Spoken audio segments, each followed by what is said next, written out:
Good afternoon, everyone. Welcome to Conservation Ontario and the Association of Municipalities of Ontario's webinar, Next Steps for Conservation Authorities and Municipalities. Please make yourself comfortable and we'll be starting in a few minutes. And while we are waiting, please take our poll. We have a few questions aimed at discovering who's participating in today's webinar and understanding the perspectives you're bringing. Once the poll is launched, please just scroll down to see the question. Thanks, and we'll be in touch soon.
Good afternoon, everyone. Welcome to Conservation Ontario and the Association of Municipalities of Ontario's webinar, Next Step for Conservation Authorities and Municipalities. If you're just joining us, we'll be starting in just a minute. We're just providing extra time to ensure that everybody is able to connect with us this afternoon. While you're waiting, please take our poll. You can scroll down to see all the questions that we have. And once you're done, please hit submit and we will share the answers with everybody shortly. As you're waiting as well, please feel free to introduce yourself in the chat and engage with the community who's attending today.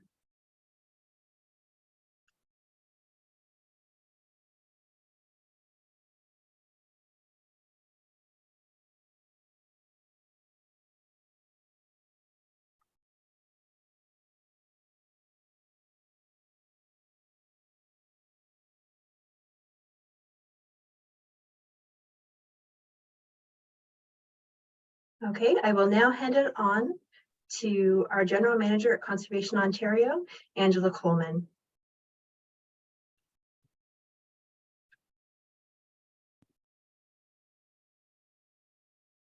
Good afternoon, Leslie, and good afternoon, everyone joining us today.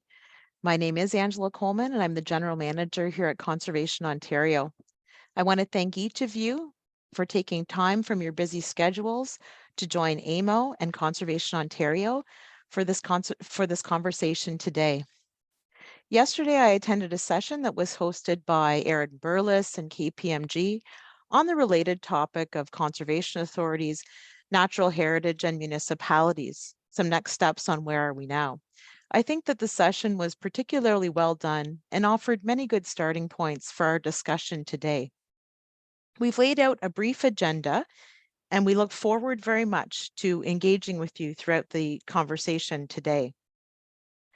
I would at this time like to turn it over to Bonnie Fox from Conservation Ontario to provide us with a land acknowledgement before we get started today. Bonnie? Thanks, Angela. I would like to begin by acknowledging that we are all gathered here on what is known as Turtle Island. Conservation Ontario's office is situated on traditional territories and treaty lands, including those of the Mississaugas of the Credit First Nation, the Anishinaabe of the Williams Treaty First Nations, the Huron-Wendat, the Haudenosaunee, and the Métis Nation. In the spirit of the Dish with One Spoon Treaty, We recognize our responsibility to protect and steward the environment for future generations. Conservation Ontario and conservation authorities recognize and deeply appreciate the relationship, both past and ongoing, that Indigenous nations have with these lands and waters, and acknowledge the Indigenous nations, acknowledge the Indigenous practices of land stewardship, which have created and sustained these clean waters and vibrant ecosystems. We appreciate sharing these responsibilities as land stewards and are committed to building new and strengthened relationships moving forward.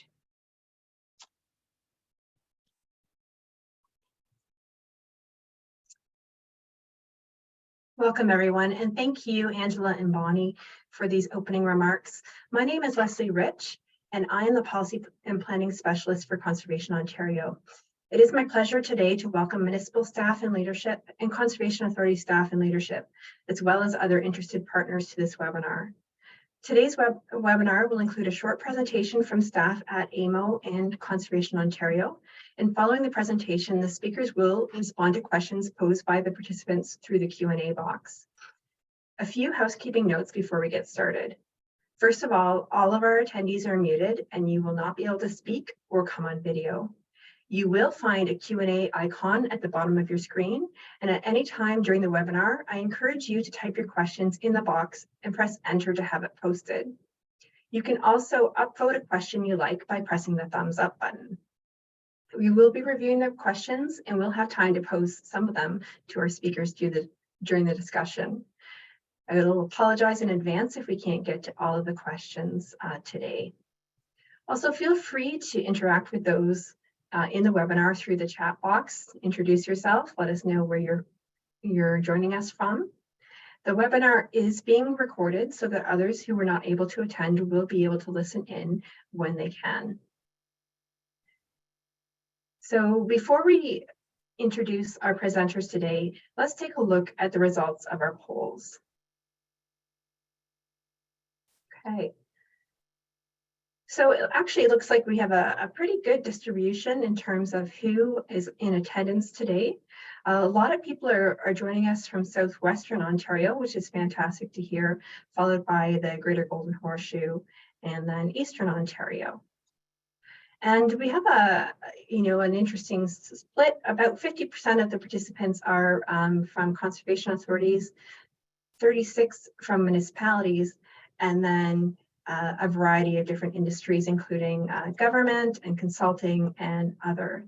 So welcome, everyone. It's kind of nice to get a bit of an understanding in terms of who is joining us today.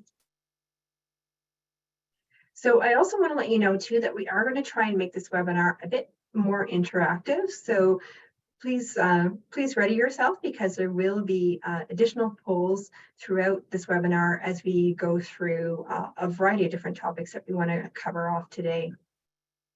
I'll start today by introducing Amber Crawford. Amber is a senior advisor, with the Association of Municipalities of Ontario, otherwise known as AMO, providing expertise to Ontario's 444 municipal governments since 2016. In this role, Amber develops policy and advocacy related to housing, natural environment, climate change, and energy on behalf of the municipal sector. Prior to joining AMO, Amber worked with the private sector and for the provincial and federal governments. Amber has very recently completed a Master's of Planning degree, congratulations, at the University of Guelph, and holds a master's degree in public policy and administration and a bachelor's degree in political science. Secondly, I'll introduce Angela Coleman. So Angela is the General Manager of Conservation Ontario, which is the Association of Ontario's 36 conservation authorities. Prior to joining Conservation Ontario, Angela worked in a variety of positions with the South Nation Conservation Authority, ranging from Director of Development Approvals and culminating in the role of Chief Administrative Officer. Angela graduated from the Faculty of Law at the University of Ottawa in 2009 and was admitted to the bar of the province of Ontario in 2010. She articled and practiced at a private firm in the Ottawa area, working with a number of municipalities. She teaches the municipal law program for the Association of Municipal Clerks and Treasurers in Ontario and speaks widely on a variety of municipal property and governance topics to a wide range of audiences. So welcome as well to both of our presenters today. I'm now going to turn it over to Angela and Amber to run us through a quick presentation. Thank you. Thank you. Thank you very much, Leslie. So as Leslie mentioned, I've been working with conservation authorities and municipalities for the entirety of my 20+ year career. And I think that working at the local level is where at least I feel I can make a difference on individual files and support local decision making. And I've gotten to meet many of you over the years, and I look forward to meeting many more of you in the upcoming years. I've just started this position with Conservation Ontario in September of 2022. But in preparing for this presentation, I asked myself, well, what messages do I want to leave with the group today? And how can I really add value to those of you that have taken time out of your busy day to join us? And on the first point, I want to leave you with the message that, in my view, communication is absolutely key. And it's the work that we're doing right now at Conservation Ontario, the board tables, the council tables, to put forward local solutions that will help all of us work together to do great work. And I do think there is great work. I know that industry relations and relationships are so important at the organizational level, and we have so many good connections and relationships out there. And at the staff level, local organization to local organization, I think we have lots of great connections and relationships. So in my view, we're actually, as we meet today, at a good time to redefine who does what and set out our collective roles and responsibilities. And, you know, having worked in the development review process for many years, I do believe that there are improvements that we can make. And these process improvements, whether they relate to the submissions, digital initiatives, I know there's a lot of work going on with the provincial level that are going to help us with streamlining approvals and making decisions. And we can do this. And I think in order for us to do this, it's going to be very important that we continue the dialogue, we track our progress, and we communicate the results. And at conservation authorities and Conservation Ontario, and I know working together with AMO, that's been priority for many of us in these years. So, you know, when I think about who's on the call today and I think about the diversity of perspectives, I know that it's challenging for me to find myself, you know, right in the right spot with comments that will resonate with everyone. But just know that today and throughout this process, I really am here to be of service to all of you. And I do hope to engage with many of you over the upcoming. So we have a good presentation today, a good opportunity for program services, question discussions. And with that, I'm going to turn it over to Amber to speak a little bit to AMO's goals today in terms of their participation. Thank you very much, and appreciate everyone's busy schedules, as Angela said, and thank you to Conservation Ontario for allowing us to co-present today. I think there's a lot of good information, as you'll see in the slides, and obviously an opportunity to ask questions, which we know many of you have and have been trying to take them offline. But I think this is a perfect forum to have a discussion with both conservation authorities and municipalities on the same call, hearing the same message. Put forward by someone who, despite those 3 degrees, is not a lawyer. So I just wanted to flag that for you folks. And so I'm really my objective today is really to defer to some of the expertise around the CA Act to Angela and her team.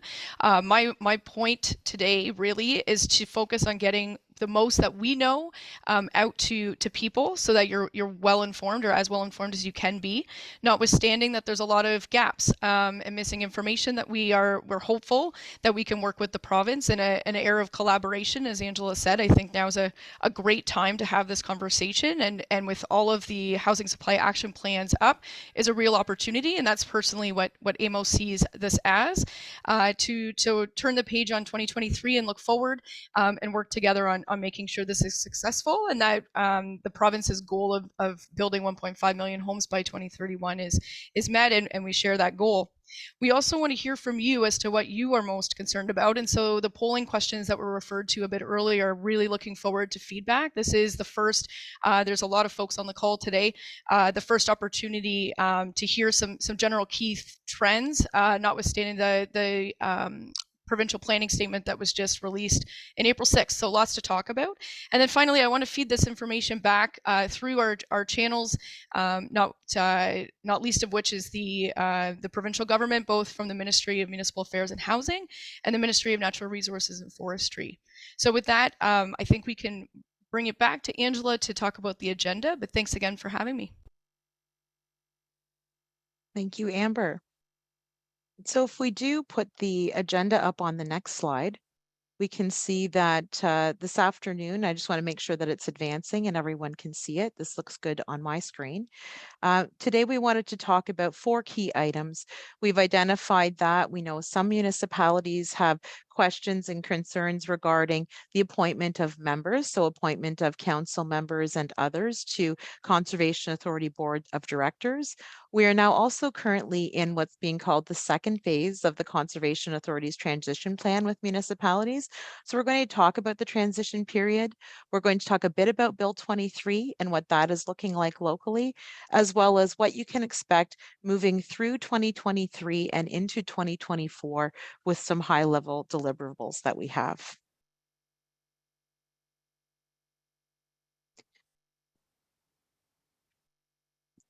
And, you know, really it begins as we've discussed. I have certainly been out at a number of municipal conferences, a number of board meetings, and a number of council meetings, and have had, you know, a lot of discussions with members with respect to the questions that they have.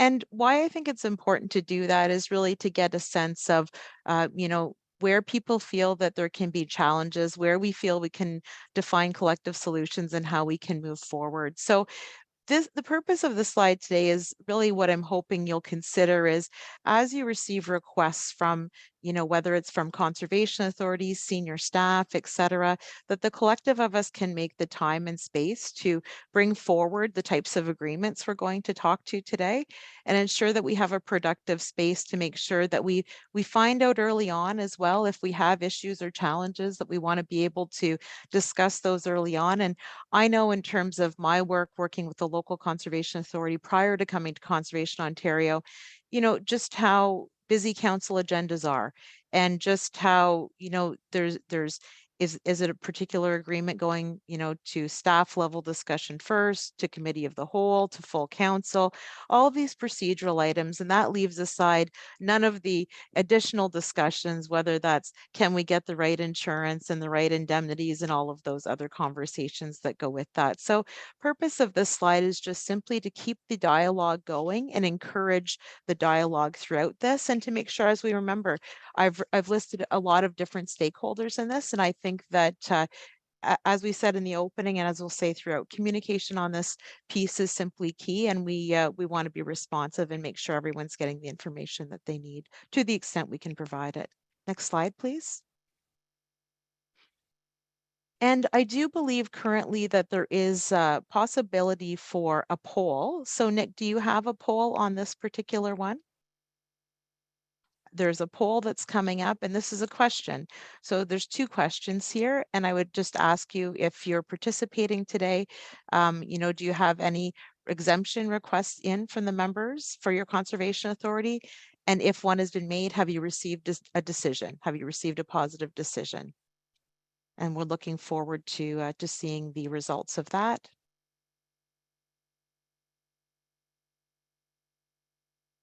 And I'm sure we have to wait a couple of minutes for that. We should have had music, Angela. We could have had music, Amber. No, that leaves it probably to not. just us. That leaves it to us. Probably not.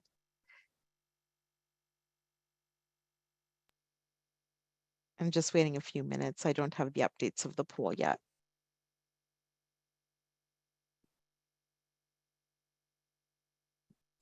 I want to thank everybody for comments in the chat. Really nice to see you engaging with one another, and that's really, really nice. And someone has made lots of suggestions on potential music as well. So always in good taste and good humor. So thank you for those suggestions. We'll incorporate those as appropriate into the future. So you can see the results of the poll, and currently the exemptions.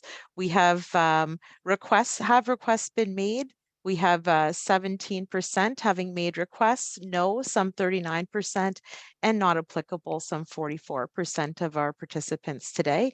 And have some received a positive decision? We do have probably one or two, a few responding that they've received positive decisions, some with no decisions, and some not applicable, perhaps those who have not made requests or have not heard back yet. So with that, we'll move to the next slide, and I'll talk a little bit about appointment of members. So Conservation Authority boards of directors, as many of you know, are comprised of members that come from individual municipalities and serve together as a board of conservation authorities individually. And these members are, they're members that come together and they're part of the Conservation Authority board. And how those members are selected, originally there was some ability, and I will go into that in the next slide, to be able to have variance from having all but municipal representatives.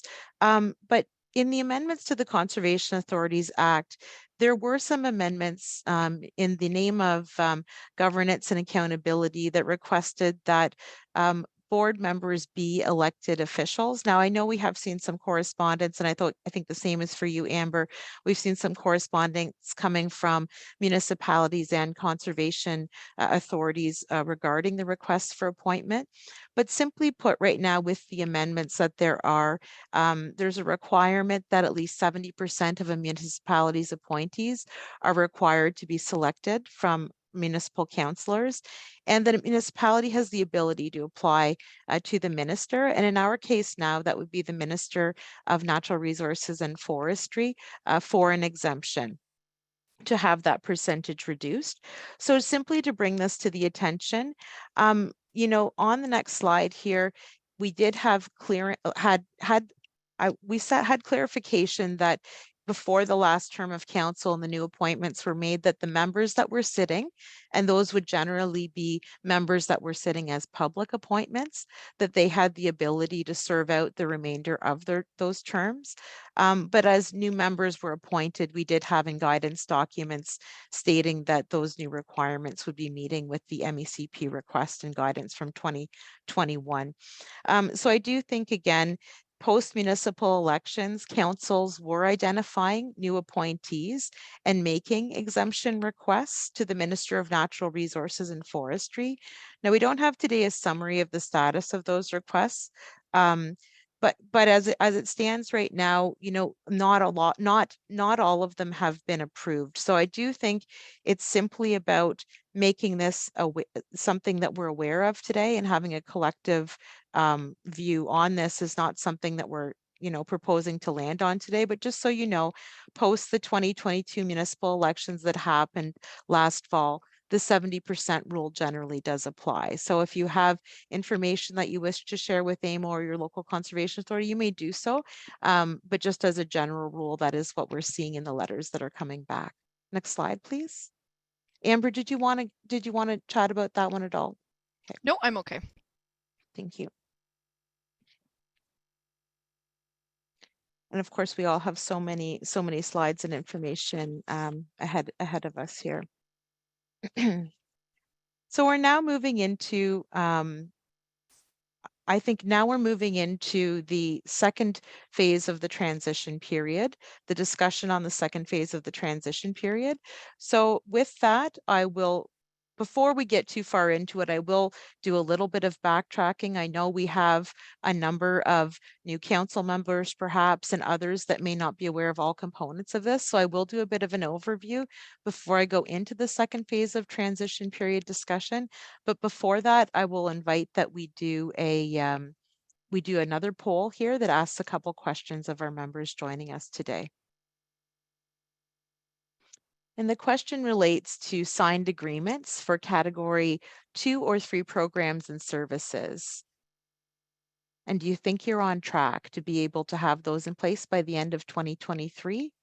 And we'll speak to the importance of that question as we go a little bit further down this. And also define them too, Angela. So Absolutely. Don't worry if folks are saying unknown. Don't worry. We will tell you what those are. We will absolutely tell you what those are.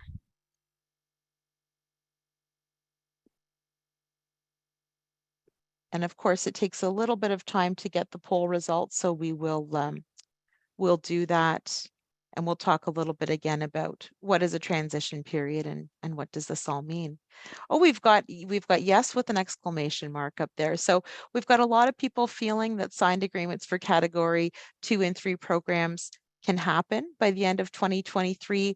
We have some on the somewhat, some on the not at all, and some on unknown, and some on not applicable. And that may be because some of them are already completed, as well as there's a lot of, I think, there's a lot of questions about which will be in which agreement. So as we move into the next slide, I want to thank everybody for participating in this one.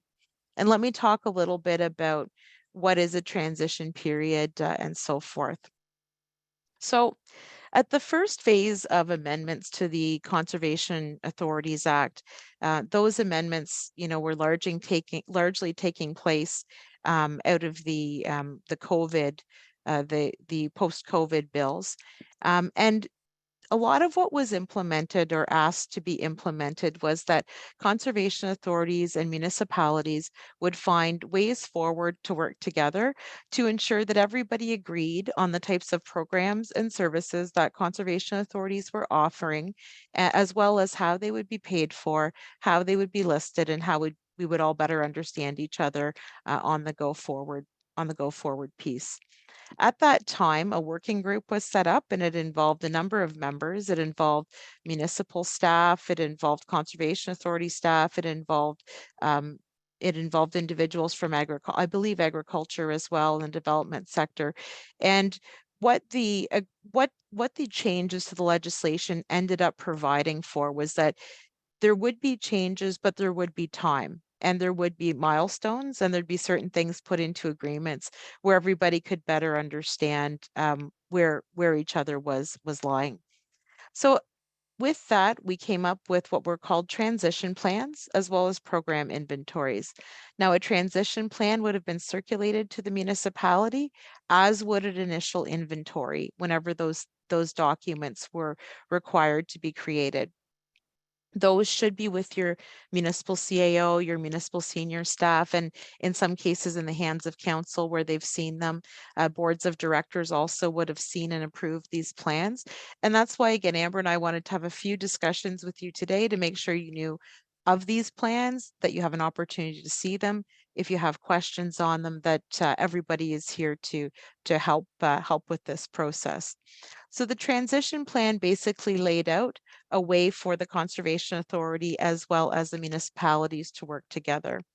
And ultimately what the inventory and transition plans provided was that municipalities and conservation authorities working together would explain how they would transition from the existing budget model, which was one that was largely financed at the local level and individually agreed to on a budget by budget process.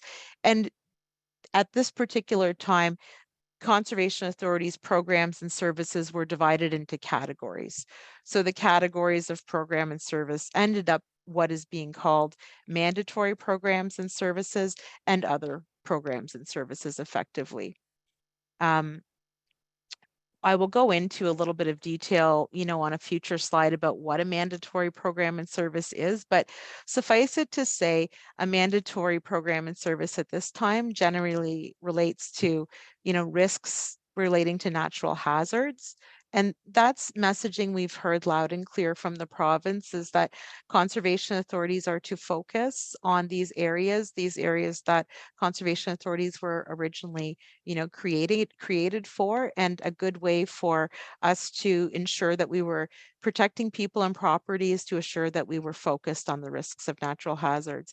That's a mandatory program and service, as is the management of conservation lands. We also have other legislated work that happens under the Clean Water Act as source protection authorities. And there are some other individual pieces of legislation that have overviews and outlines having to do with responsibilities. This would include, for example, Lake Simcoe Protection Act, other legislation such as on-site sewage systems under the building code, and other items that were prescribed in regulation. Again, there's a long list. Some of those items include such things as provincial groundwater monitoring programs, provincial stream monitoring programs, and development and implementation of a number of strategies and so forth. So I'm just going to, the slides are bouncing around a bit for me, but I'm going to, at this time, focus in on this slide here that's in front of me. And again, throughout this period of time, all of these programs and services were listed onto a plan called an inventory. The inventory lists out for each conservation authority across the province what the programs and services they are offering are. It includes some information regarding the historical budget for those programs and services. And again, this information is available, was available, and is provided. The second phase that we're actually in now is our time when we're continuing to consult on both the inventories and the transition plans. We're entering into those agreements. And throughout this process, we're providing a series of progress reports to the province. Next slide, please. This slide I wanted to show you provides an example of a Conservation Authority program and service inventory that is currently available on their website. Throughout the second phase of the transition plans, conservation authorities are using the first draft of their inventories to consult with their partner municipalities. Throughout the consultation, people are identifying agreements that either require updating or need to be entered into to reflect what's in the new act and regulations. And again, it's important to note that there's no requirement to enter into agreements for the delivery of the mandatory programs and services that I mentioned, but it's whenever we get into programs and services that are outside the mandatory where we're discussing the agreements. Next slide, please. Angela, just on the mandatory programs and services are category 1. Those are synonyms. Yes, that is correct. That's a good point. That's a good point, Amber. We should number them as we go. We could do that. We could definitely do that. So now that we know as municipalities and conservation authorities that you can expect ongoing consultation regarding the inventory of programs and services, let's turn our attention to the transition plan, which is entering into agreements. And as we've identified earlier, we'll include, as Amber says, no agreements for the category 1, synonym to mandatory. Category 2 is what we'll call municipal programs, and category 3 is what we'll call other when we refer to the agreements throughout. So what exactly are all of these things? Let's have a look. Okay. I think we got it there, right? Amber, on the slide, category 1, mandatory programs and services. Correct. So here we are. So mandatory programs and services, again, I did touch on it. These were all part of the Protect, Support, and Recover from COVID-19 Act that came out in 2020, including a repeal of a couple of sections of the Conservation Authorities Act, specifically 21.1 related to programs and services. And again, further refining the work into 3 categories of programs and services offered by a conservation authority within the watersheds they serve. And so let's talk about these. And it's important to understand, I think, that these 3 programs and services have different funding requirements and different funding eligibilities. So again, under the category 1, these are the programs and services that a conservation authority must offer, and that's must offer, you know, as in accordance with the legislation. And then we'll cover each of these in subsequent slides. Category 2 are municipal programs and services, and these are programs and services that a conservation authority can agree to provide on behalf of a municipality through a memorandum of understanding or another type of agreement. And the municipality for these must be situated wholly or partially within the jurisdiction of the conservation authority. And category 3 involves other programs and services. And so these programs and services are those that may be advisable to further the objects of the Conservation Authorities Act. Now, this is typically done at the direction, of member municipalities together with their Conservation Authority boards of directors. And these programs and services may be funded using municipal funds, provided that we're able to come up with a cost apportioning agreement with the participating municipalities. And we have a few comments in the chat, and I know that our tech support will look after those comments as well. So next slide, please. I don't know if this is a particularly, we have a lot of different things up on the slide, but what exactly are mandatory programs and services? I did go off this a little bit. I did have a discussion a little bit earlier, but keeping in mind that a category 1, again, required to be delivered and eligible for apportionment to the municipality with no formal agreement being in place other than the standard regular budgetary process. And the budgetary process is the one we go through each and every year. Now, keep in mind that the budget process for the Conservation Authority's budget also has a few accountability and transparency additions to it. So you may see a difference in the level of the amount of consultation that the municipalities have with respect to the amount of time, the iterations of the budget. And these are not, I don't think in many cases, not dissimilar to a lot of municipalities and the processes they're taking with their budget to ensure additional time for feedback, additional time for input, and so forth. So again, mandatory programs and services, risk of natural hazards. These are your flood, your erosion, your water control works, etc., and others. Conservation and management of conservation lands. As you know, conservation authorities own a lot of lands together with member municipalities in some areas as well. So a lot of these lands originally have different functions, including it could be for flood control purposes, natural heritage lands, natural hazard lands. There's a number of lands that conservation authorities like municipalities have control and ownership on over a number of years. And keep in mind on the risk of natural hazards, just about the vast infrastructure that conservation authorities are maintaining as well on behalf of municipalities with respect to protection, for example, of people and property. You've got large dams, dikes, water control infrastructure, and across the province and other pre-budget submissions that I've made, we've talked extensively about, basically 1,000 pieces of water and erosion control infrastructure and just the maintenance that's required to undertake and make sure these things are properly functioning and maintaining. Again, currently the source protection work is also funded by the province. So we do want to thank our partners at MECP for providing funding for source water protection. But again, there are some amendments to the Act that provide for funding mechanism for source protection authorities. So I think it's important for municipalities to consider that and think about that as well and keep an eye for that.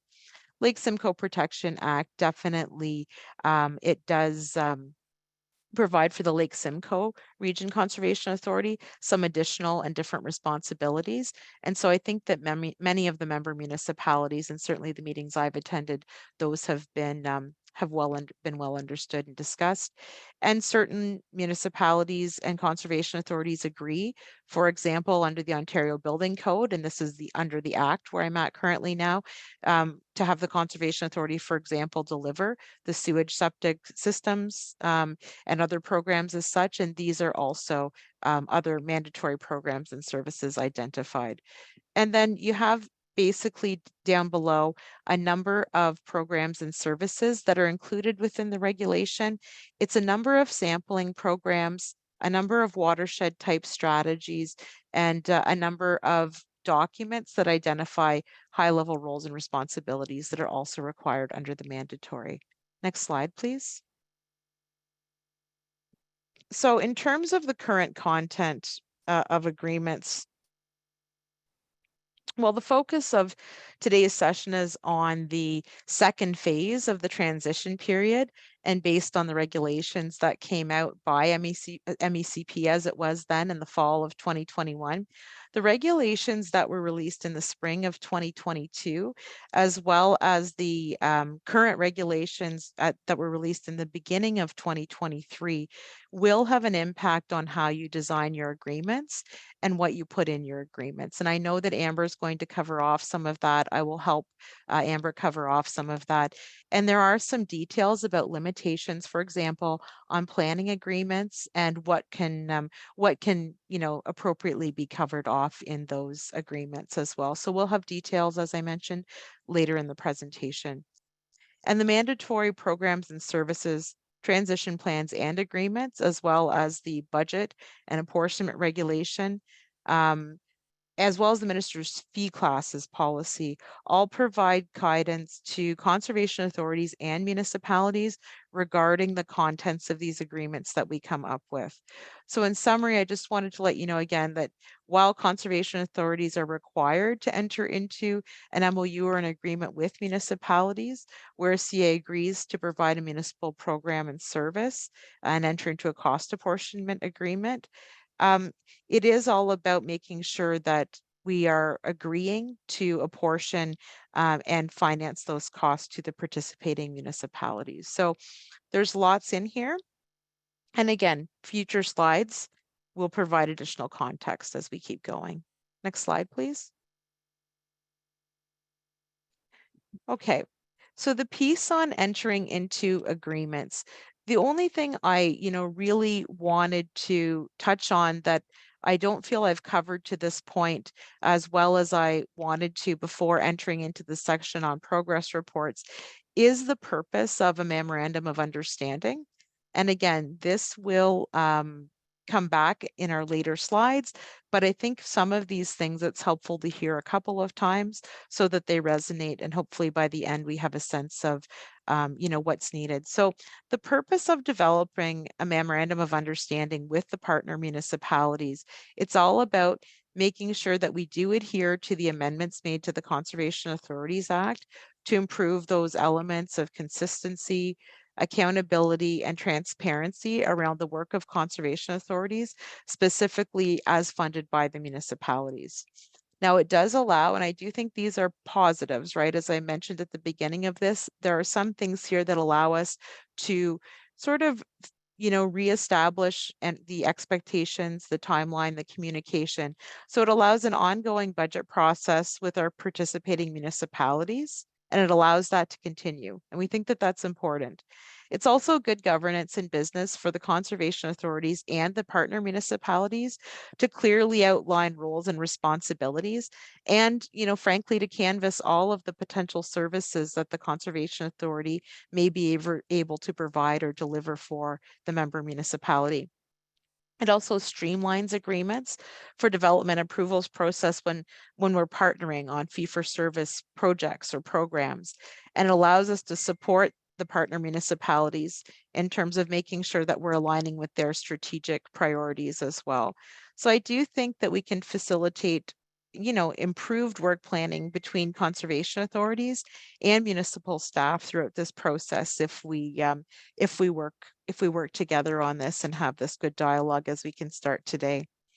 So on this slide, let's turn our attention now to the final requirement on the second phase of the transition period slide, and it's the submission of 6 quarterly reports by the Conservation Authority to, now it would be MNRF, so the Ministry of Natural Resources and Forestry, whereas before it may have been with the Ministry of Conservation, Environment and Parks. It's now to the Ministry of Natural Resources and Forestry. Next slide, please. Somehow I felt that I would have less talking to do here, but certainly there's lots to keep us going. We have basically throughout the second phase of our transition plan, 6 quarterly progress reports that must be provided to the ministry. And I've highlighted two on this slide that are both important. April 1st was the most recent one that we made on the status of the transition. And when I say we, I mean conservation authorities providing to the Ministry of Natural Resources and Forestry. And the second date, which is highlighted, is October 1st of 2023, which is the final deadline to request an extension to the transition date. So a conservation authority ideally working together with the member municipalities, if you find it's going to be difficult for you to enter into the agreements, you do have to ensure that we put these requests in early. So with that, I think, just again noting the report has to include the final version of the program and service inventory, as well as confirmation to enter into the necessary cost apportionment agreements. And this all has to be in place for the beginning of budget, January of 2024. And I am going to ask Amber to say a few words on this as well. Thank you, Angela. Have a drink of water. I haven't we didn't practice this ahead of time, but well done. I think the point of this slide I wanted to add are the diamonds that you can see throughout this cycle. Two things about it. One is the placement of them are basically in between what has happened and in between your progress reports. So Bill 109, Bill 23, and now Bill 97, which has been proposed, and before that Bill 108 and Bill 229. The first response is, I think everyone has been drinking out of a fire hose, and I don't mean that as an overstatement. I think there is a lot of information that has come at you as councils, you as CA board directors, as well as staff that are really trying to piece this all together. And so it looked a bit rudimentary of just sort of here's the progress reports without really understanding the external realities that you folks are facing. So that's why we've added the diamonds to just suggest that there's a lot that has been happening fast. There's a lot that has changed by legislation for previous legislations. We're up to the 4th Housing Supply Action Plan. There's a lot to digest, and there's a lot that changes between the regulations that are still to be determined. I mean, a great example is through the provincial planning statement. The natural heritage policies are still to be discussed and put forward in another separate ERO posting. So there's still many changes happening in flux. And I guess the takeaway from myself is the idea of being, as Angela said, working together collaboratively. More communication than less is key on these, because these progress reports will help to justify or provide details as to why an extension is needed where you are not able or don't feel like you'll be able to hit that deadline, recognizing that in a previous conversation we talked about how not very many people had been given those extensions. So I add that with the caveat that the more documentation that both municipalities and the CAs, particularly those that have more than one in your jurisdiction. There's some that have up to 5, for instance. I think this will help you in the long term to really land on an inventory that makes sense. And I think the other thing on the inventory is with Bill 23, there's likely changes that will be made to inventories that were previously provided back in February of 2022. So just as a flag that I think some of those conversations ought to be happening if they aren't already, and I'm hoping that they are already. But Angela, thank you for the ability to speak to that. I'll pass it back. Thank you very much. With that, we can go to the next slide.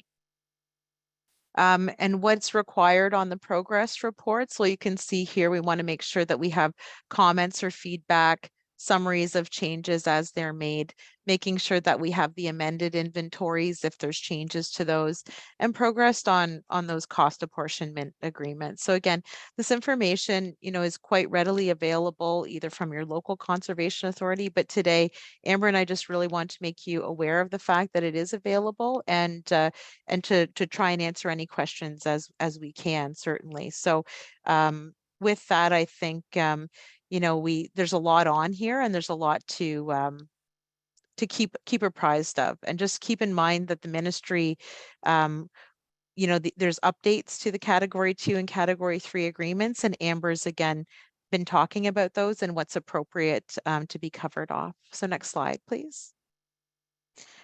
I do know as well we have questions And I just want to make sure, Amber, that I didn't miss anything on there. Is there anything you wanted to say with respect to checks and balances before I move to this slide? Sure. I mean, just a couple of examples building off the previous slide is the idea of using language in your agreements that speak to some of the flex and the change that is coming from the province. I think the more flexible language that that councils and CAs work together towards means that you're sort of you mitigate some of the changes that might be possible, mostly through Bill 97 is a great example because it's proposed and not passed. But there's going to be significant changes, and we can get into that in the questions regarding the provincial planning statement. So that's one of them. And I think one of the other best practices I've been hearing is that some municipalities are asking for specific inventories related to the programs and services that are being negotiated specific to that municipality. And I think that's helpful because as I presume the inventories are watershed based focus. So the more that we can sort of siphon off what programs and services are with particular municipalities, I think will help in the budgeting process as well as helping to get to that the end zone, so to speak, in the agreements. Thanks, Angela. Well, thank you for that. And if we could just move to the next slide. I know we're talking in many ways today about many different pieces of this, but some things not to lose sort of sight of. I think there's potentially some important messaging I can give outside of the hard deadlines on the slide. And I think that it is to remember that over the years, the relationship between conservation authorities and municipalities, it really has sort of developed to offer a wide range of services to partner municipalities.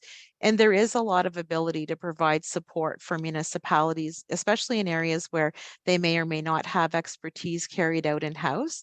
So I want to make sure we stay within the parameters of what we saw on the December 28th minister's letter, but keeping in mind that there's not full limitations. There's a lot of ability and collaboration still to work together. I'm continuing, sort of Amber and I both to continue the senior municipal staff to set dates to bring forward these MOUs to council, and really recognizing that oftentimes these abilities and these sort of opportunities, they often existed in a way that leveraged, and this is in my, I'll say in my experience or in my experience past working with conservation authorities and municipalities, it allowed us to do many things in a cost-effective way and to maximize funding sources. So, I think this is important to make sure that we're having these discussions.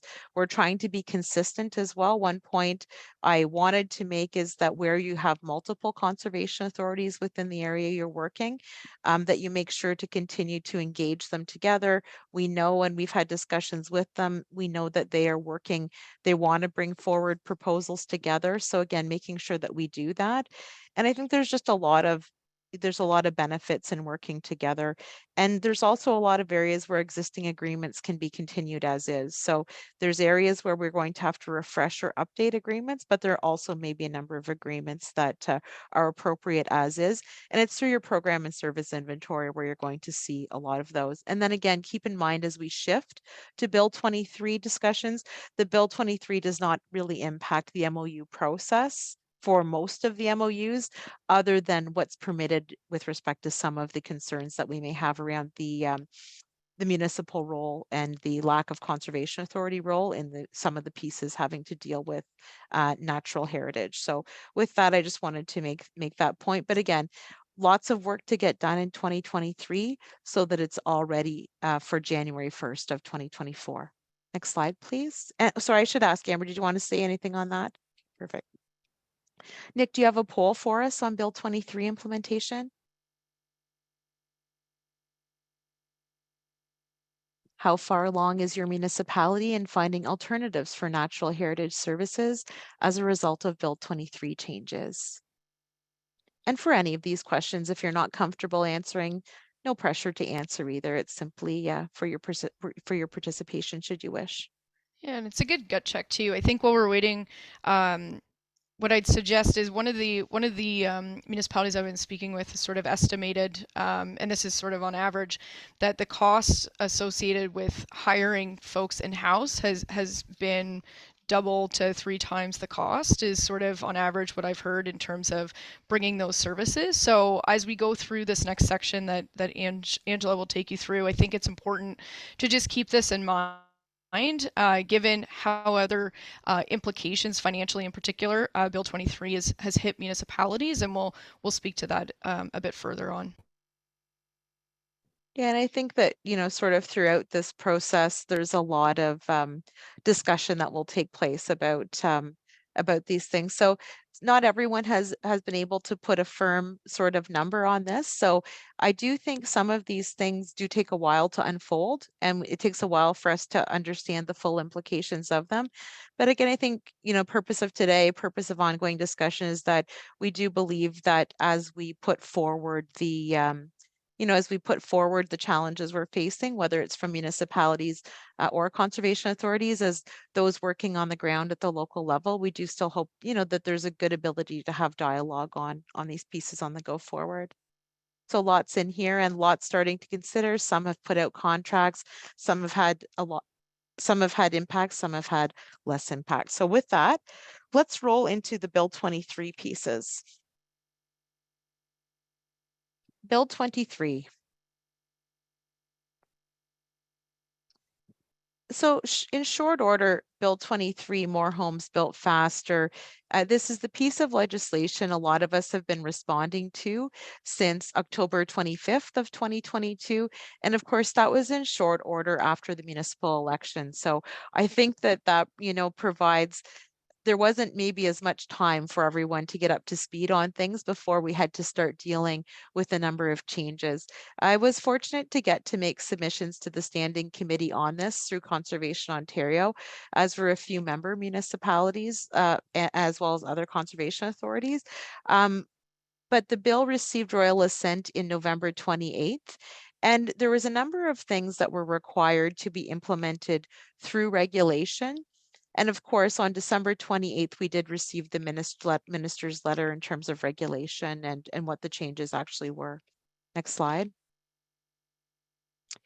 So changes in the Conservation Authorities Act in Bill 23 really did include the CA role in development proposals being restricted, the freezing of Conservation Authority fees such that the fees that were being charged would be frozen as of this year, and they currently are. The requirement to identify Conservation Authority lands that were suitable for housing, as well as some other additional changes to regulations that may still require some directions to implement with respect to, for example, exemptions for Section 28 permits whenever certain processes had been approved. Amber, I don't know if you want to speak to this one or go to the next one more. Do you want to say anything on this one? No, I'm okay. Thank you. Thank you. Perfect. So next slide, please. The December 2022 update, again, this is Minister's Direction fees, Conservation Authority fees as being frozen in terms of there not being an ability to increase those fees. Now, those discussions, we generally know that there are pressures to maintain fees at a low rate. I think the same holds true for municipalities. I do think the challenge with that, though, is the direction that most of us have received from boards and other councils, in that the idea that development is to pay for development. And as I mentioned earlier, I do think there's room for us to make process improvements. There's room for us to be as effective as possible. And we have to look at that in the context of the fees we're charging as well. And I do think that folks are fairly good to keep their eyes on that. So I'll provide more on these items through the next slide. So what exactly does the direction fees provide? It prohibits charging of a fee in a manner that applies to planning and development rules. It's currently effective from Jan 1 to December 31 of 2023. And it reissues a minister's list of classes of programs and services that a conservation authority may charge a fee for. Next slide, please. And then there's, of course, a really important discussion to have here about the prescribed acts. This is effectively where you're having, if a municipality wished to, and this was always my advocacy, was certainly that if a municipality and conservation authority agreed, and that's not everybody everywhere, but where such an agreement existed, that we could enter into programs and services agreements for those things. Now that has changed with this, but one common point of confusion I do think that exists out there is that the mandatory programs and services, so for example, where we're doing work related to floodplains, unstable slopes, natural hazards, etc., those reviews are not impacted by this. So it's about making sure that that's a common misunderstanding. I've seen it on the web call yesterday, questions about, well, why is the CA still charging fees to review a development application? But where the development application pertains to, as I said, natural hazards, again, the floodplain pieces, the pieces that are actively tied to floodplain and other pieces of that, those programs and services remain in effect as well. The fees also remain in effect. So I just want to make sure that on the planning piece that everyone is fairly clear on that. And also just, again, the second piece means that making sure that we're careful about what is included and not included within the municipal work as it relates to planning applications. And I am going to turn it over to Amber to provide additional comment on this one. Thank you.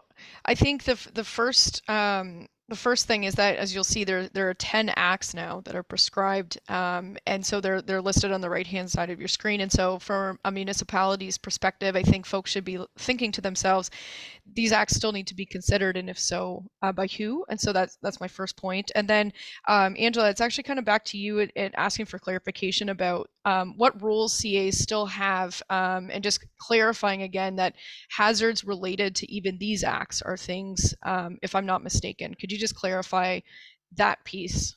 So you're not completely out of those 10 acts, but in what ways are you still there? Yeah, and I think the most logical way to think about it is the way I think about it is the ministry's messaging. That's the Ministry of Natural Resources and Forestry. The ministry's messaging and minister's messaging has been consistent with respect to floodplains, and this is again consistent with the flood commissioner's report that came out following the 2017 and 2019 floods. Conservation authorities remain the primary people in charge of all of those risks related to floods. So those are roles that we do with and on behalf of the province. And those are roles that are maintained in the Act. And that's in the new legislation as well. We've seen where it's specifically defined. It is what is called a mandatory program and service, and it has that level of importance and primacy over the other comments that were being provided. So again, thinking about it in terms of the language I've heard, and to quote, I think it is, CAs, we want them to focus on what they were created for. And that's what that means, is that conservation authorities remain actively engaged on the elements of those development files. And certainly with respect to those pieces, the Conservation Authority would be circulated on those pieces of the applications as well. Thank you. Thank you for clarifying that. I think it's important. To go on to slide 25, we're sort of asking ourselves sort of what this means for municipalities. And so I put forward 4 bullets that I'll take you through, and happy, of course, to answer questions at the end. But here are sort of my takeaways on this side. I think CAs are still able to implement category 1s, the mandatory programs and services. I think, I hope that's the main takeaway message here. The Ontario regulation is there to flush it out, and it's been put forward in a different slide earlier on. The category 2 and 3 planning reviews, we've been very specific, and we spoke to that in a previous slide. I think to the third and fourth bullets, the ongoing dialogue at the local level is going to be critical for the expectations and making sure that as councils who are meeting with conservation authorities, and in those, again, instances that you have more than one, municipalities really need to know what is being provided, what is no longer being provided, and then the gaps that are created through that OREG 596, which pertain to the 10 acts as we've seen in the bullet directly above. The fourth bullet, what I put in with some links, is Bill 97, and the proposed provincial planning statement that was introduced recently. There are 5 pillars and there's future changes coming, and I just wanted to flag to you that there is in particular a lot proposed in the ERO, which is due June 5th, related to balancing housing and resources. And so we can speak to it a bit later, but I strongly encourage all councils and CAs as well to review and provide comments on those pieces, as well as some of the more technical amendments under Bill 97. And so I think there's a proposed approach, or I know there's a proposed approach to implementation of that provincial planning statement, but there's a lot to still digest in that. But that is, of course, the consolidated provincial, the PPS, the old one, with the place to grow. And so there's been a consolidation, there's lots of changes. And so I just wanted to flag that early enough for you folks not to put more on your plate, but it is going to have a real implication for you going forward if the PPS, the new provincial planning statement, is put in as proposed. Angela, I just if there's nothing more, I will move on to Nick's next poll on what's next in 2024 deliverables. Please and thank you, Nick. So the question is, has your CA started work on their watershed-based resource management strategy? And secondly, has your CA started working on their conservation area strategy?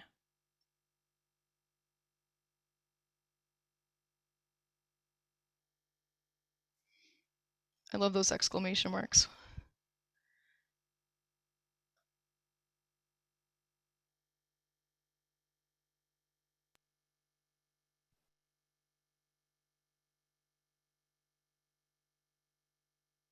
I think the purpose of the question here too is, as we transition into what's next, there's a few of the things that are next that are listed in here.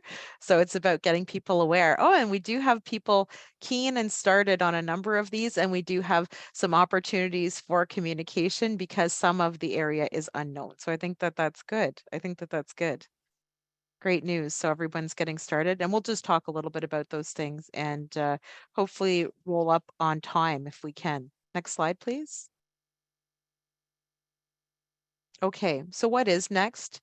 Immediately, you know, effective earlier this year, conservation authorities were not providing category 2 and 3 planning services. The CAs are meeting with municipalities to talk about this work.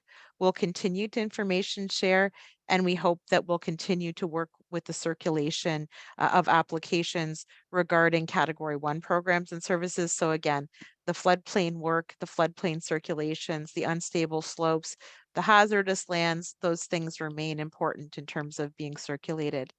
By the end of 2023, we'll have all of those quarterly progress reports made, and we'll have lots of work up and coming to deal with the memorandums of understanding as well as cost apportioning agreements as we transition to the new budget framework. And then some other work that has to be done by the end of next year. And as Amber and I have saying, we're all quite busy, right? Doing all kinds of tasks to make sure that we're open, accountable, and transparent. But we have ice management plans that are required by the end of 2024, operational and asset management plans, and in many cases, those are either underway or in place. However, some improvements in looking at those. Conservation area strategies are required, land inventory required, as well as what's called the watershed-based resource management strategy. So these are, again, all things that conservation authorities are doing under the legislation as prescribed. Next slide, please. And the budget process will be consistent with the new categories of programs and services, as well as the Act, as well as with the budget and apportionment regulation, which comes into effect on July 1st of 2023. And the regulation details municipal apportioning methods for levying participating municipalities, and the detail is fairly consistent with what's reflective of current practices. So we don't anticipate major changes there. But again, if you have questions about it, how it's done and how it works, I know that conservation authorities are happy to answer that. And the regulation as laid out also details the budget process that's followed. So, you know, it also leaves, however, I should note, the start and end dates of the budget process is flexible, which again, it's super important because between the 444 municipalities across the province, that's not all harmonized. And I don't think that, everybody has the same needs with respect to harmonizing those budget processes. So again, some flexibility remains in there. Next slide, please. And again, we talked a little bit about the conservation area strategy and the watershed-based resource management strategy. But again, just keep your eyes open for those. There's consultation requirements, there's public engagement requirements, much as you'd have with your own municipal type plans in this area. So please do keep your eyes open for those, as well as being prepared to participate in those strategies as they come along.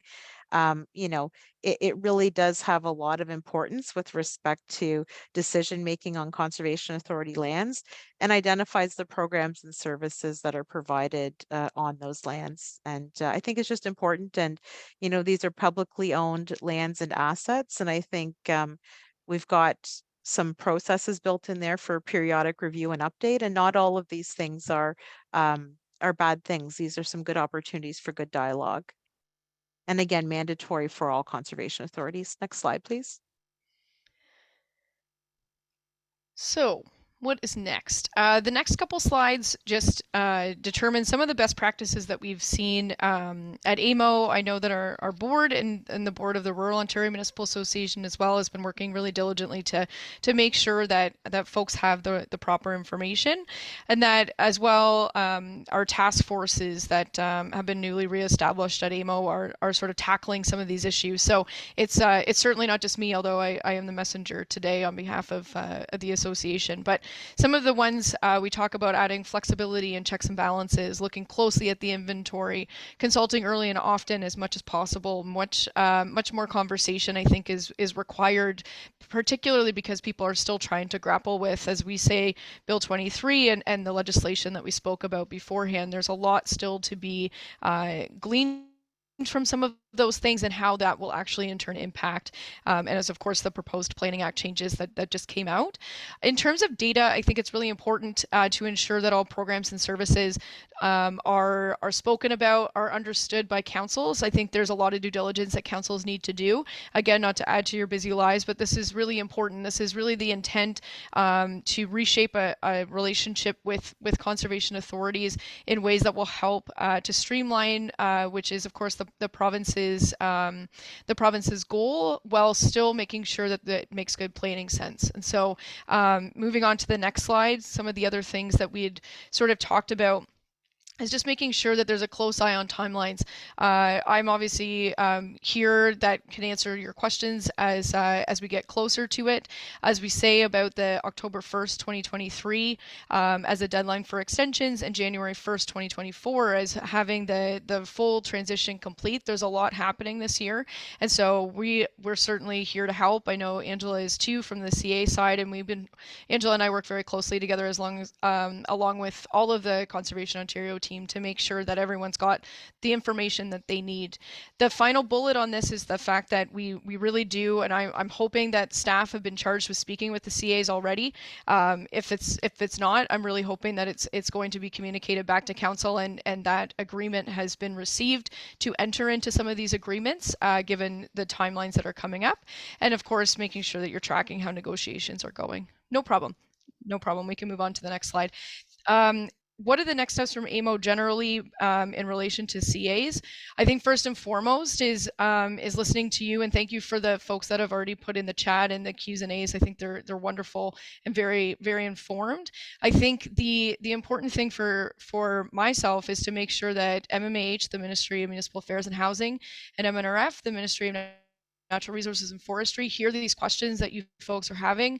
This webinar is a great indication of the level of interest in this topic, and everyone's trying to do the right thing. And so as things are on the ground becoming problematic, if they are in terms of implementation, I want to hear them, and in turn we'll feed that back to the province. We're also advocating to keep municipalities whole, which I put in quotes because it was from Minister Clark to the AMO president, sent a similar one to Mayor Tory, then Mayor of the City of Toronto. And so we're trying to not only figure out from the financial side what Bill 23 is the implications are, but also the implementation costs that are certainly ongoing, and this is one of the examples. The legislative and regulatory proceedings, we will request to make a delegation at Bill 97 when, if and when those that makes it to committee. I believe it's still in second reading, the last I saw, and then obviously submitting comments on the combined provincial planning statement. Doesn't roll off the tongue still, and then others as in terms of site plan, for instance. There's a number of other things in terms of rentals and other pieces that we're taking a look at. The last, the bottom link there is the background material that Conservation Ontario and myself did last year, speaking to both phase 1 and 2. So take a look for those for some background material, recognizing, of course, that some of it's dated, but on particular the phase 2 is something that you might want to take a look at. And then on the right hand side are all the various consultations we provided to Bill 23. They're all there for your reading pleasure. And yeah, so with that, I will pass it back to Angela. Well, thank you very much, Amber. I don't know that if I speak really fast that it allows me to say more. So I'm just going to go slow and hopefully say less as these next slides wrap up. Next slide, please. We have, been talking with our members and providing support, and there's lots of resources available on our website, public facing, open, available for you. And you know that you can at any time approach Amber or myself for additional information. And next slide.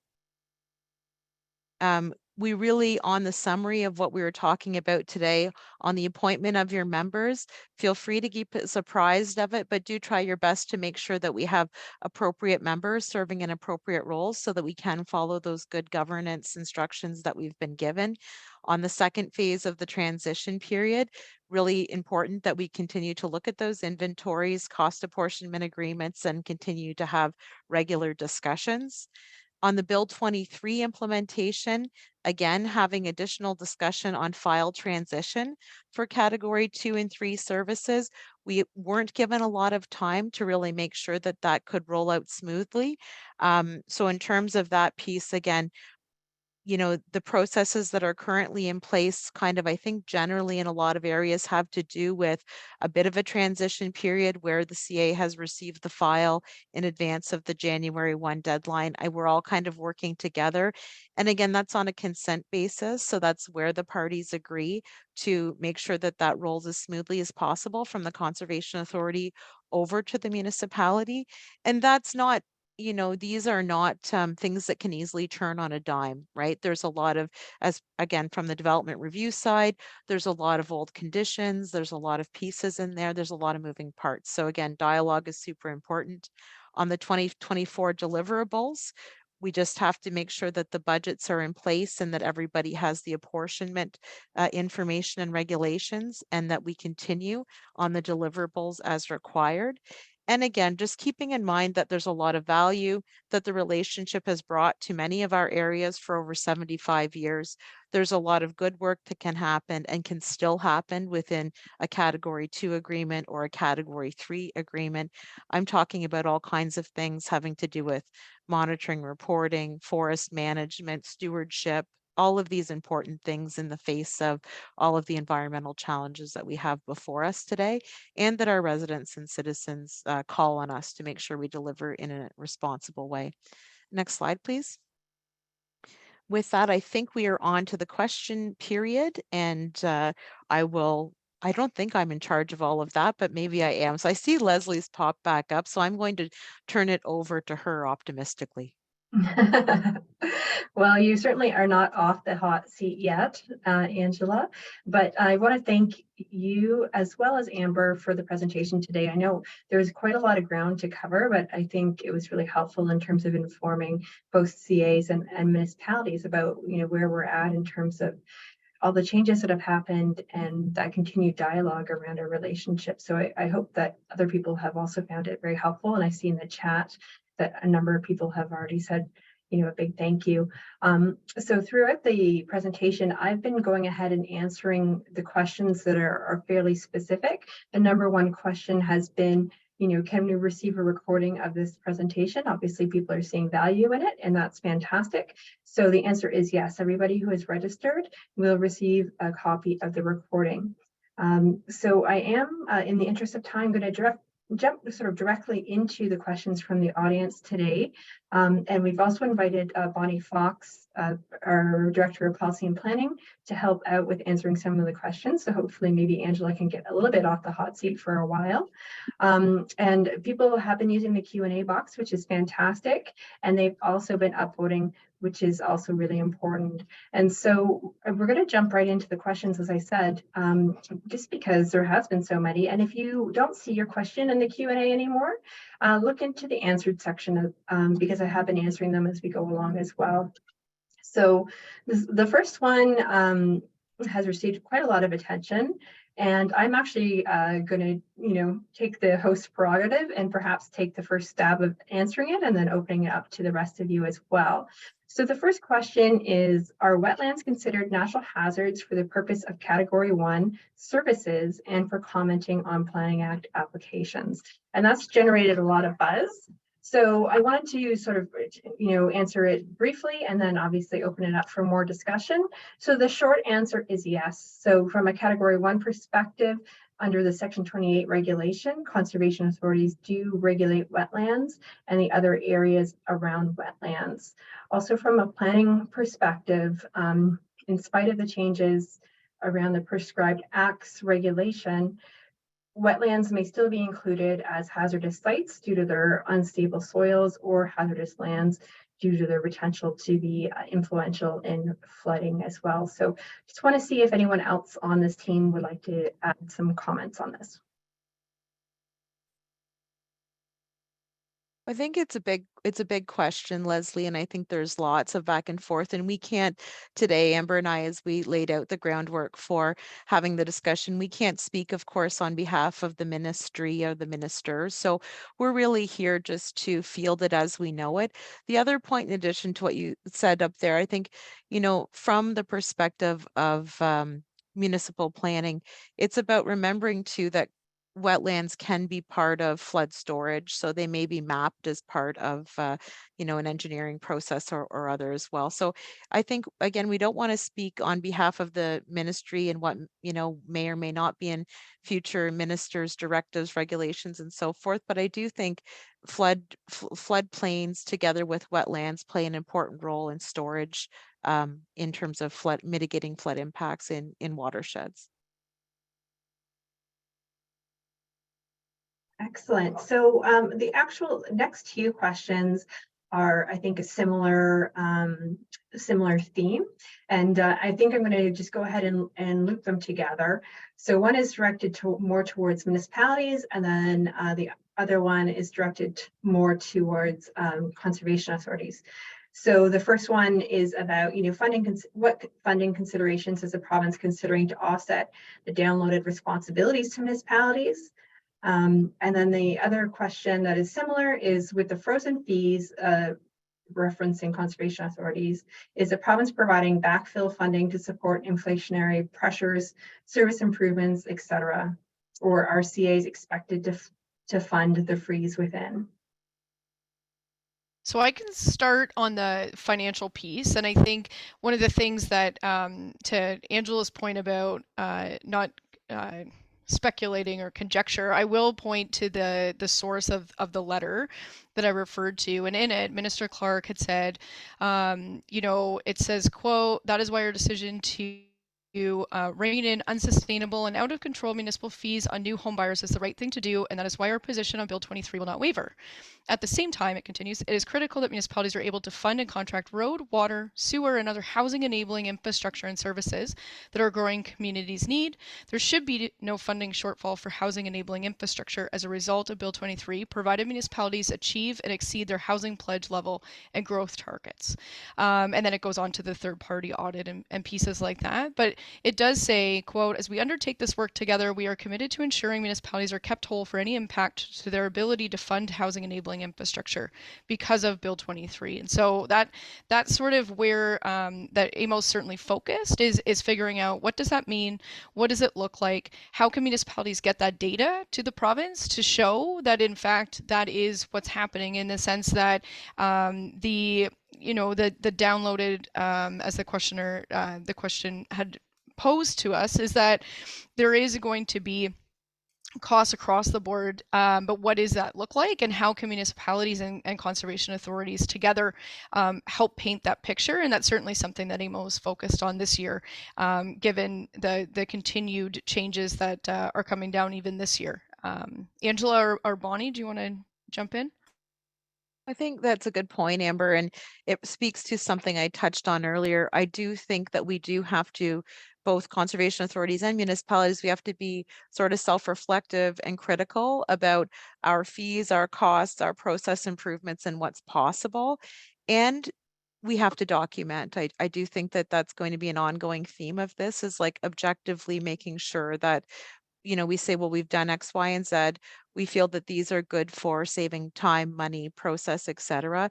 But at the same time, in order for us to make a case or to make a request or to make a submission, I do think it's really important that we keep good stats and we keep an eye on our own shops and make sure that we report that in a way that's appropriate. So I think we're committed to doing that, and I think a lot of municipalities and others have done excellent work with respect to fee studies, understanding the costs and so forth, but very important as we move forward to make sure we're doing the best we can so that we can put forward the objective data that's required for this. Okay, so I'm going to go ahead and lump two questions again together just to try and get through as many as we can this afternoon. So this one, it has to do with category 2 and category 3 programs and services. So the first question is around what should a CA do when there are disputes as to what category and activity is assigned? And I would add, what should a municipality do as well? And then the next thing I want to add into here is a question about, the changes in terms of what types of review services CAs can do now. And so the question is, can former category 2 municipal services or category 3, I would say, be negotiated rather than a municipality having to retain a consultant or adding staff? And I think that question is specifically with regards to the changes coming out of Bill 23 and the Prescribed Act regulation. So I think there's lots to unpack there. So in terms of being able to answer it, maybe I'll take the approach of speaking faster to see if I can get all my response in. But no, I think speaking slowly here is probably most important so that we can kind of categorize a couple of things into different pots, if you will. So I think in terms of how you think about your category 2 programs and services, I do think about those programs and services as those that the municipality is requesting, and you're not using probably the general levy and apportioning function. And whereas if you're in the category 3 program and service, it's going to be a program and service that you're trying to deliver on a watershed wide probably basis. So let's put something in there. And I'm not going to be the person that decides to what program and service to put there, lest I be on the full stage. But I do think here's a couple of perspectives, right? Number one, if you're going to try and share the benefit and think about the watershed as that, which is what it historically has been, it's been a good way for example, the benefits that accrue to the area around a given municipal area. So for example, we know where it's a very densely populated urban center. There's a lot of things that we need in terms of, land and habitat and good things to make good air and good areas around the municipality deliver what we would call ecological benefits that are good for the whole of the people that are living within a more densely concentrated area. I think about category 3 like that. I think you're thinking about, okay, where does, for example, even if it's land ownership or something else, where do we agree that a collective of municipalities that are draining on a watershed basis should share the costs and benefits of a program and service? And if we agree, can we agree to a funding arrangement that is most appropriate? So again, thinking about the redistribution of in some cases, redistribution of the tax base that covers better the ecological area that that more centralized area might receive benefit from. And I think that's where you want to think about a category 3 agreement. And it's a one where you're going to try to agree between the member municipalities who will pay what, who will receive the benefits, and how can we allocate the cost for a program and service where the municipality and the board decides that that's an important program and service to provide. And then category 2 may be a group of municipalities, collective municipalities, and so forth. And it may be covered more directly by an individual memorandum of agreement or understanding. On the planning question, I think there's some opportunity for municipalities and conservation authorities to work together to look at what makes sense within the permissibility of the legislation as it's currently written.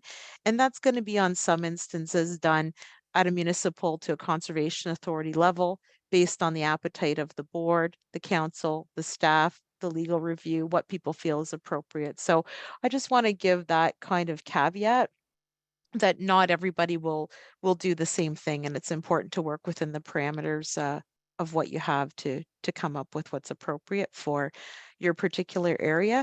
And I think that's been what's going on for a number of years, right? But again, agreements are required between municipalities and the CA to use municipal funds to finance in whole or in part a category 2 or a category 3 program and service. And this is why progress reports are so important, and the transparency around how are these pieces going. If you don't agree or agree to disagree, I think the whole process is intended to provide as much detail as possible, so that the ministry can sort of work through what these look like. And sort of come to some sort of arrangement. The other thing I would add that sort of shifted this conversation before we had sent it out, between sending this out and when this came out, obviously the provincial planning statement has also sort of changed what it is that you might be looking for in terms of not only the gaps, but also what is still permissive. And so I really, if you have any more specific questions from a council level of what to look at, more than happy to take those questions offline and set up a call with you. Okay, well, with that, actually, unfortunately, as I said, we haven't been able to get to all of the questions that we have today, but I do want to thank everybody who has submitted a question and who's I think people are even answering one another's questions within the chat. So it's been a really great community today, I would say. I think we're all interested in terms of moving this forward and working in partnership, and that has been reflected certainly in the chat and in the Q&As, which is always nice to see, particularly on a webinar when we can't see you as we're presenting. So I want to give one more big thanks to our presenters today, Amber and Angela, as well as Bonnie, who assisted us. And I'm going to pass it back to Amber for some closing remarks. Thank you. And thank you, Leslie, Bonnie, the entire crew, Nick. There's a lot that goes on in the back office in terms of getting everything together and making sure that those polling questions are relevant. And that was obviously shown by the number of people that responded. Thank you all for those that stuck around till the end. I think some of these questions have been certainly insightful to us and Angela as well, where we go from here. I think, as we go forward with comments in the provincial planning statement, and as you folks are talking about your agreements, please do reach out to Angela and I. But on behalf of AMO, thank you to Conservation Ontario for letting me join today's discussion. And thank you all, and I hope you all have a wonderful afternoon.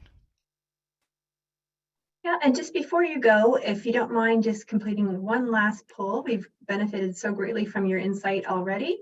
That would be greatly appreciated. And I would just say as well, thank you to the person in the chat who mentioned the Jeopardy music, because now that's in my head every time those polls have popped up.